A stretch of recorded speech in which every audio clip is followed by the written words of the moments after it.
The lights were gold that Thanksgiving night in 1976, warm as November sun on a frozen field. Rick Danko stood at the mic, bass heavy on his shoulder. The band's long goodbye unfolding under Scorsese's cameras.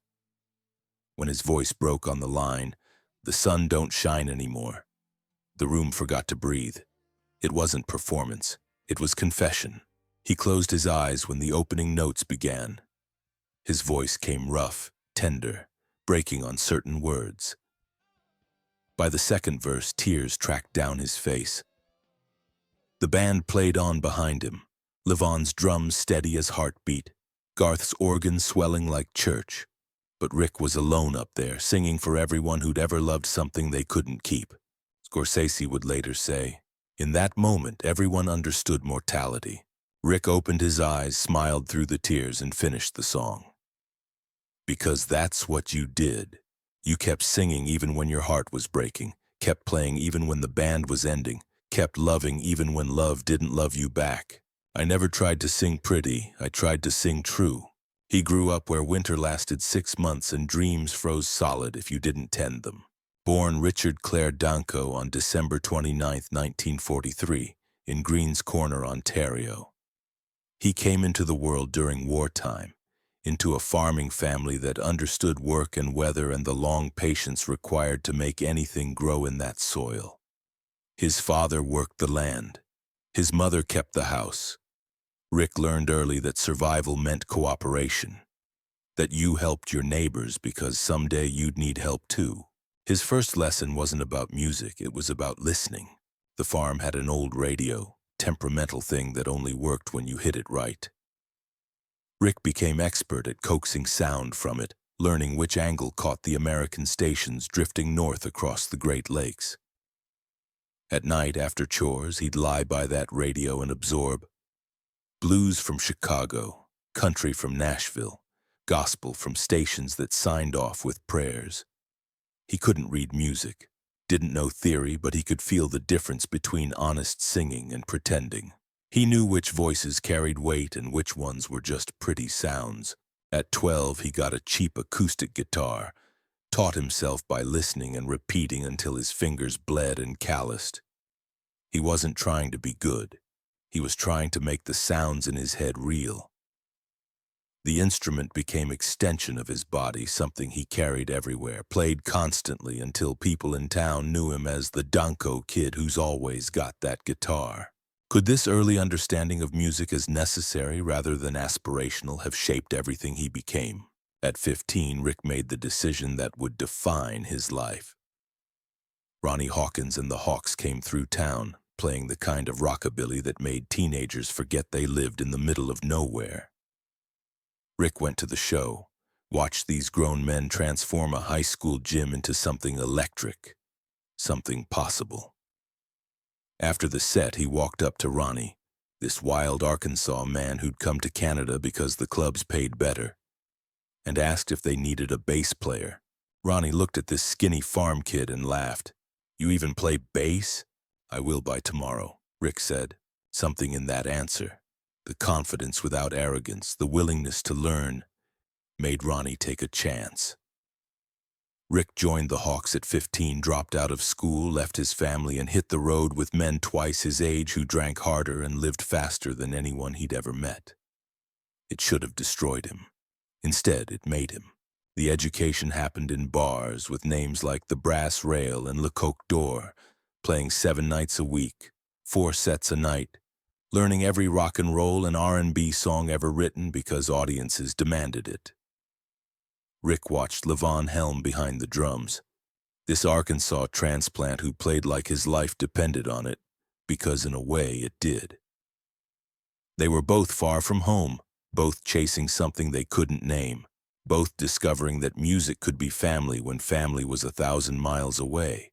The bond formed slowly, organically, through shared motel rooms and endless highway miles, through the particular intimacy that comes from making music with someone night after night until you can anticipate their moves before they make them. Rick learned to lock into Levon's rhythm so completely that they functioned as one organism, bass and drums breathing together, creating the foundation everything else was built on. Garth Hudson joined in 1961. This classically trained keyboardist who could play anything, knew everything about music theory but never made anyone feel stupid for not knowing. He'd give Rick informal lessons during sound checks, explaining intervals and chord progressions in ways that made sense to someone who'd learned by ear. Rick absorbed it all, his musicianship deepening even as he maintained that intuitive, feeling-first approach that had always defined his playing. Richard Manuel came next, piano player and singer with a voice that could break your heart even when he was singing about nothing in particular. Richard and Rick became especially close, both the youngest, both the most open emotionally, both drawn to music as a way of processing feelings too big for regular conversation. They'd stay up late after shows, playing quietly, trying out ideas, discovering harmonies that would later define the band's sound. Then Robbie Robertson, just 16 when he joined, guitar prodigy from Toronto with ambitions that matched his talent. Robbie brought structure to what had been instinctive, started pushing them toward original material, toward thinking of themselves as more than a bar band. Rick admired Robbie's drive, his clarity about where they could go if they committed fully. They were all committed, but Robbie articulated it, made it seem not just possible but inevitable. The Hawks were a school where the curriculum was survival and excellence, where you learned that professionalism meant showing up sick, tired, hungover, heartbroken, and still delivering, that your bandmates depended on you the way soldiers depend on each other, that the music mattered more than comfort or safety or any individual ego. Rick became a man on that tour, not just a musician, a brother. He made rebellion sound like coming home. In 1965, Bob Dylan went electric at the Newport Folk Festival, and the folk world declared war. He needed a band that wouldn't flinch when audiences booed, that understood rock and roll wasn't betrayal. It was evolution. He chose the Hawks, not because they were famous, but because they were fearless. Rick was 21 years old, backing the most important songwriter of the generation, playing to audiences that screamed Judas and threw things, that couldn't understand that Dylan was doing exactly what folk music always claimed to do, telling the truth about the present instead of romanticizing the past. The tour was education through fire. Every night the same ritual. Dylan would play acoustic first half, folk songs that audiences loved, that made them feel safe in their understanding of who he was. Then intermission. Then the band would come out, plug in, and watch the room turn hostile. People would boo before they played a note, outraged by the mere presence of electric instruments, as if amplification was moral failure. Rick had never experienced anything like it. He'd played rough bars where fights broke out, but this was different. This was ideological rejection. People who believed they owned Dylan's music and couldn't accept that he might belong to himself. Night after night, Rick stood his ground, bass thrumming underneath Dylan's electric guitar and Levon's drums, adding harmonies that tried to bridge the gap between what audiences wanted and what Dylan was giving them. The hostility hurt. Rick was gentle by nature, wanted people to enjoy the music, to feel connected rather than attacked. But Dylan taught him something crucial, that sometimes the most important art is the art people resist, that comfort isn't the goal, that you have to be willing to lose the audience in order to find them on deeper terms. Rick watched Dylan weather the storms with a kind of fierce calm, never apologizing, never explaining, just playing the songs as he heard them and trusting that eventually people would understand. Some nights were worse than others. Manchester, England, May 1966, someone yelled, "Judas!" and Dylan responded with barely controlled rage, turning to the band and saying, "Play it loud." And they did. Rick's bass like thunder underneath the whole thing, defiant and beautiful and absolutely uncompromising. Years later, Rick would say that moment taught him what courage looked like. Not the absence of fear, but the refusal to let fear dictate your art. When the tour ended, they were exhausted, famous, and tighter than any band had ever been. Dylan retreated to Woodstock to recover, The Hawks followed. And in that retreat, something extraordinary happened. They became the band. The house called Big Pink sat in West Saugerties, pink paint peeling, surrounded by woods and hills that looked like the landscape Rick remembered from Ontario. Garth and Richard lived there. The others, Rick, Levon, Robbie, lived nearby. Every day they'd gather in the basement, this low-ceilinged room with terrible acoustics that somehow made everything sound warm, human, intimate. They weren't trying to make an album at first. Dylan would come by with fragments of songs and they'd work them out together, trying different arrangements, finding grooves. Rick's bass would lock into Levon's drums while Garth added organ colors that shifted the whole emotional temperature. These became the basement tapes. Just playing, rediscovering why they loved music before it became career and obligation. Without Dylan in the room, they started working on their own material. The process was genuinely collaborative, everyone contributing, nobody's ego dominating. Rick felt like they were building a shared language that belonged to all of them equally. They didn't choose the name to be ironic, they just couldn't think of anything that captured what they were. A collective, a brotherhood. Not a leader and backing musicians, but 5 men who understood that the space between notes mattered as much as the notes themselves. That restraint was as powerful as showmanship, that the best music felt lived in rather than performed.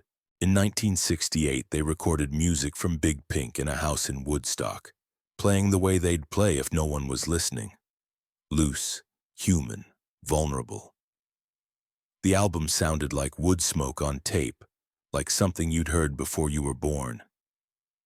It sounded like America, not the America of headlines, but of back roads and small towns and people trying to make sense of history that kept happening to them. Rick's bass on those recordings was melodic, conversational, not just rhythm section, but voice.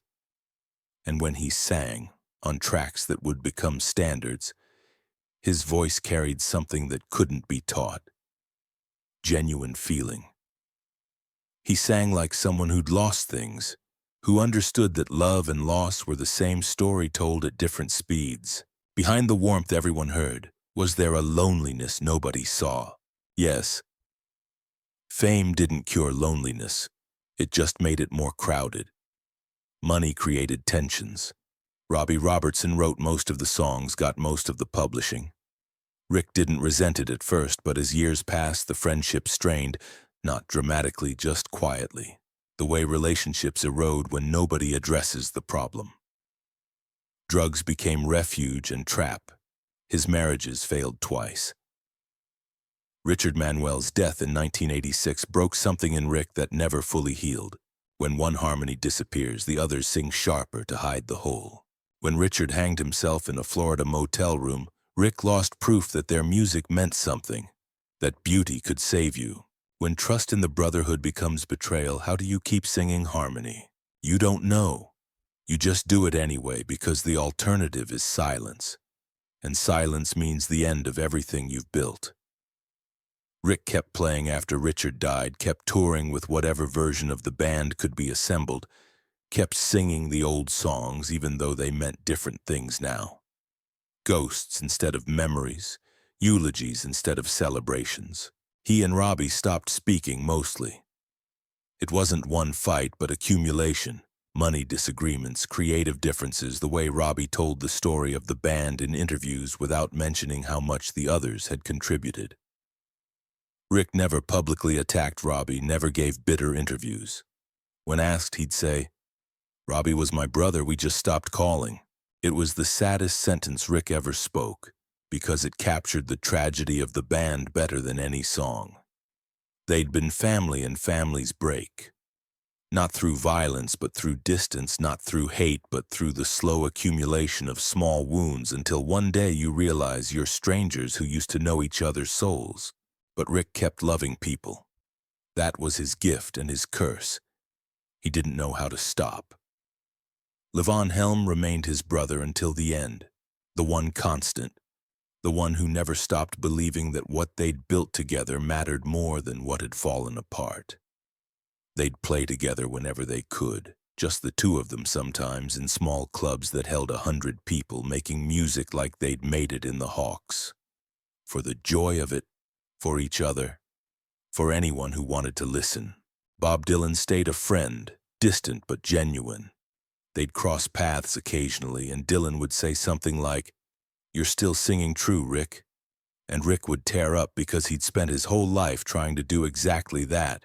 And here was the man who'd taught them all what truth in music meant, saying he'd succeeded. He didn't die from the performance. He died proving music was worth dying for. The 1990s were hard years. Rick's health deteriorated. Heart problems, the legacy of decades of road food and stress and using his body like it was invincible. He had car accidents, money problems, the kind of slow disintegration that happens to people who've given everything to art and kept nothing for themselves. He lived modestly in upstate New York, in a house filled with instruments and photographs, surrounded by the physical evidence of a life spent making music, but he never stopped playing. That was the remarkable thing. Despite everything, despite the pain and exhaustion and mounting health problems, Rick still wanted to play. Small clubs that held 100 people became his churches. He'd show up with his bass and whatever band he could assemble, sometimes other veterans from the 60s scene, sometimes young musicians who revered the band and couldn't believe they were playing with Rick Danko. These shows had a different quality than the arena concerts of his prime, more intimate, more conversational. Rick would tell stories between songs, remembering tours and friends and moments that had shaped him. He'd play the old songs, the ones audiences wanted to hear, but he'd play them like he was discovering them again, finding new meanings in lyrics he'd sung 1,000 times. His voice was rougher now, the years audible in every note, but that roughness was its own kind of beauty. It proved he'd lived the songs, survived them, was still here singing. People who saw him in those years remarked on his warmth. He'd stay after shows to talk with anyone who wanted to talk, signing autographs and posing for photos with genuine pleasure. He remembered names from previous visits, asked about people's lives, treated every interaction like it mattered because to him it did. Music was connection. And if playing small clubs meant deeper connection with fewer people, that was fine. That might even be better. He never became bitter. People who saw him in those years remarked on it. How warm he was, how genuinely happy to talk to anyone. How he'd remember your name from 5 years ago and ask about your kids. Levon Helm said, "Rick never got bitter. He just kept loving people who didn't deserve it." In 1999, at 56 years old, Rick was planning another tour. Small venues, nothing fancy, just him and his bass and whatever band he could pull together. Music was still the only thing that made sense, the only language he was fluent in. He went to sleep one December night in Marbletown, New York, planning set lists and dreaming of stages, and he didn't wake up. Heart failure, quiet, final. The funeral was everything Rick would have wanted and nothing he'd have asked for. Musicians came from everywhere. People he'd played with, people he'd inspired, people who'd never met him but understood what he represented. Levon put an old guitar on the coffin and said quietly, "Sing one for us, brother." Someone sang his song during the service. Not the whole thing, nobody could get through it without breaking. But enough that everyone remembered why they were there, why Rick mattered, why his voice was worth mourning. His heart didn't fail, it just finished its work. After Rick died, people tried to understand what he'd been. The obituaries called him bassist for the band, which was true but insufficient. He'd been that, yes, but he'd also been the emotional center, the one who believed most purely in the music's power to connect people, to heal wounds, to make loneliness bearable for a few minutes at a time. His recordings remain, of course. You can still hear that warm voice, that conversational bass playing, the way he inhabited songs instead of just singing them. The Last Waltz is on film forever. Rick crying through his performance, giving everything, holding nothing back. It's uncomfortable to watch because it's so naked, so vulnerable, so absolutely honest. But that was Rick. He didn't know how to fake emotion, couldn't manufacture feeling for the cameras.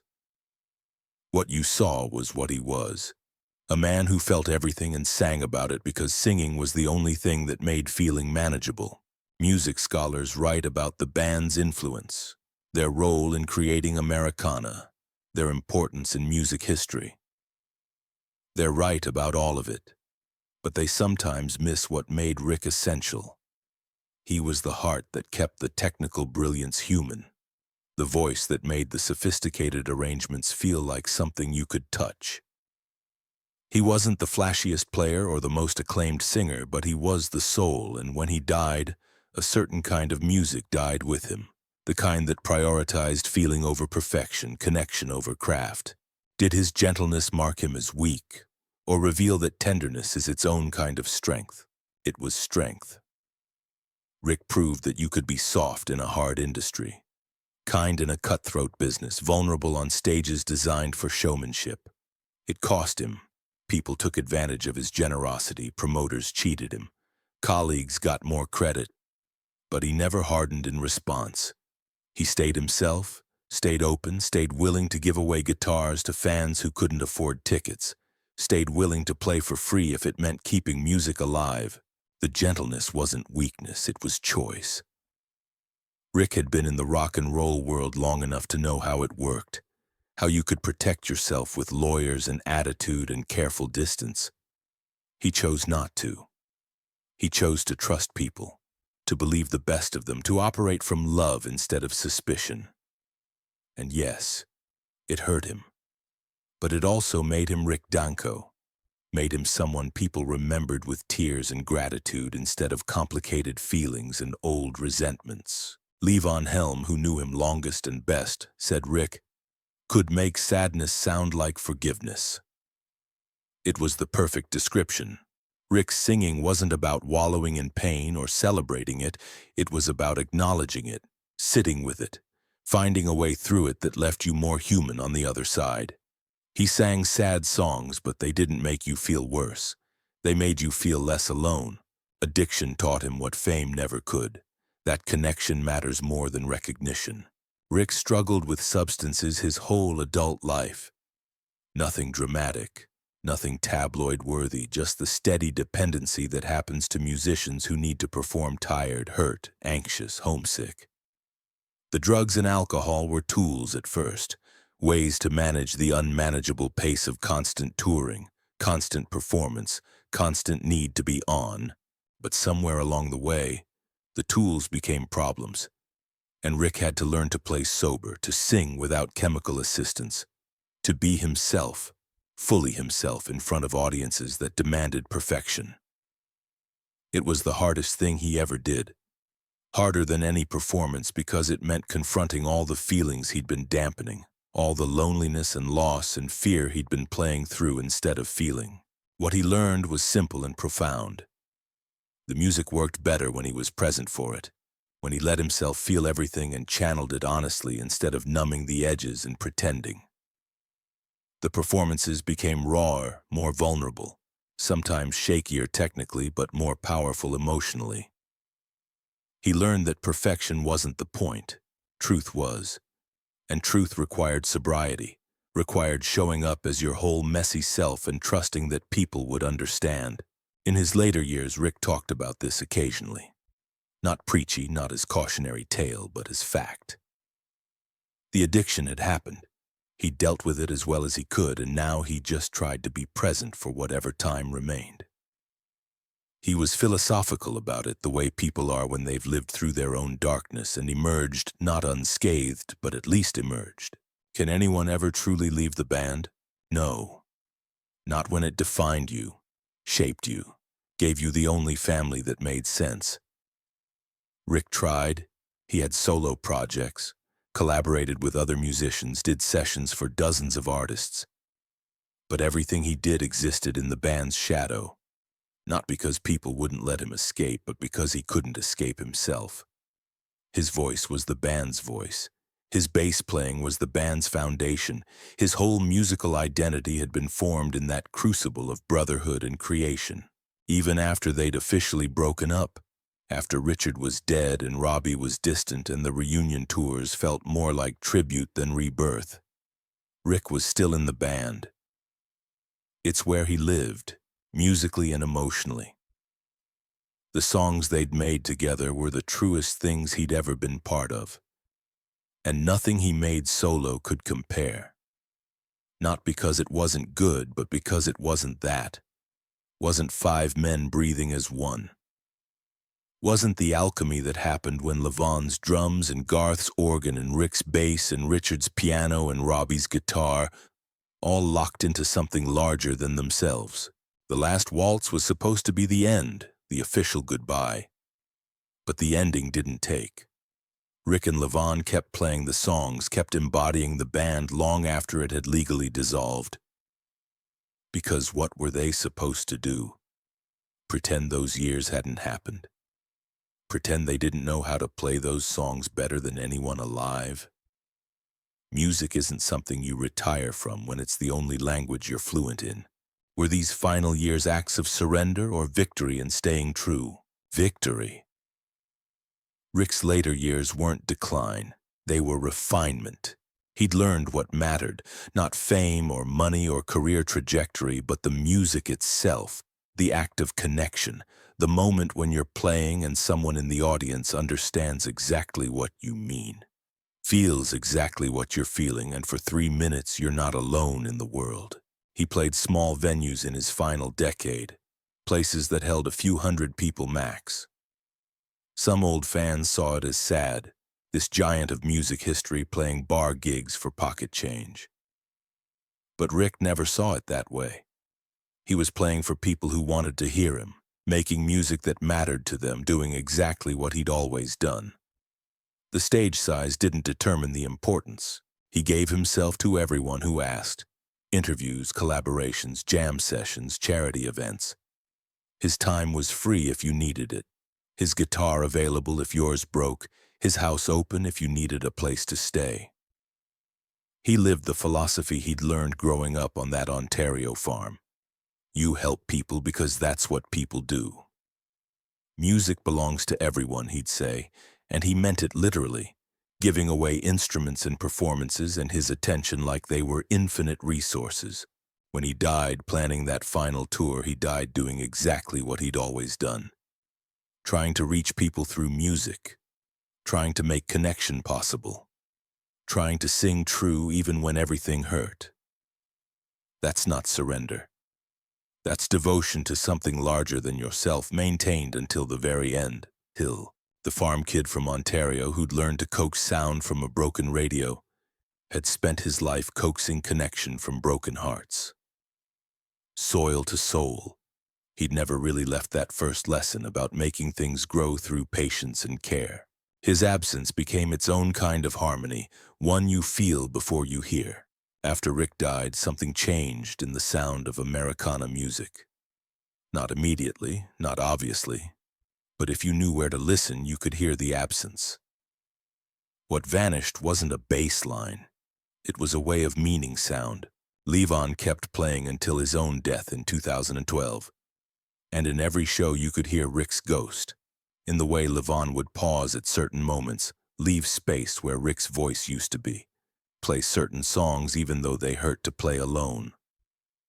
The band had officially ended long ago, but musically it ended when Rick died. Levon said as much. The band never broke up. We just lost the heart. New generations discover the band constantly. 20-year-olds hearing music from Big Pink for the first time. Musicians realizing these songs they've heard sampled or covered were originally were made by these 5 men in a house in Woodstock playing like they'd been playing together for lifetimes. And when they dig deeper, when they watch The Last Waltz or listen to the later albums, they find Rick, often without knowing his name at first, but knowing his voice, recognizing something essential in how he sings, how he plays, how he exists in the music. Every musician who bends a note until it hurts is quoting him unconsciously. Maybe that's what legacy is, not being famous, but being necessary. Rick Danko never wanted to be famous. He said it repeatedly, meant it completely. Fame was accident, byproduct of making music he believed in. What he wanted was simpler: to play, to connect, to feel that moment when the song works and everyone in the room knows it simultaneously. When music does what it's supposed to do, make people feel less alone, he achieved that goal thousands of times. In concert halls and dive bars, on recordings that millions heard, and in jam sessions only a dozen witnessed. Every time he played, he was trying to reach someone, to say through music what he couldn't say through words: that life is hard and beautiful and temporary, that love matters even when it fails, that sadness is worth honoring, that gentleness is strength, that we're all just trying to make it through. His voice on those recordings, rough, warm, breaking at certain moments, carries all of that still. You can hear it if you listen. Not just the technique, not just the notes, but the human being behind them. Rick Danko, farm kid from Ontario, bass player, singer, brother, friend, the man who tried to sing true even when his heart was breaking, especially when his heart was breaking. When truth arrives cracked and trembling, is it still music or is it mercy? And if faith is just finishing the song after the harmony is gone, who are we really singing to? Rick answered both questions with his life. We hear each other, and the broken song is the honest one, and faith is just the decision to keep singing even when you don't know if anyone's listening, even when the band is breaking up, even when your voice cracks and your heart hurts and the sun doesn't shine anymore, but you finish the song anyway because that's what you do, that's what music taught you, that's what it means to be human and honest and alive. The stage lights were gold that Thanksgiving night, and Rick cried his way through the performance. And it was perfect because it was true. Everything he did was true. That was his genius, his legacy, his gift. He sang true even when pretty would have been easier. He loved people even when they didn't deserve it. He played music like it was the only thing that mattered because it was the only thing that mattered, and in doing so he proved that gentleness can change the world, that sadness can sound like forgiveness, that the highest form of art is just being completely, vulnerably, courageously yourself. Music was our religion and the road was our church. Rick kept the faith until the very end, and in every sunset across America you can still hear his voice if you listen. Warm, rough, true, singing one for us, brother, forever singing one for us.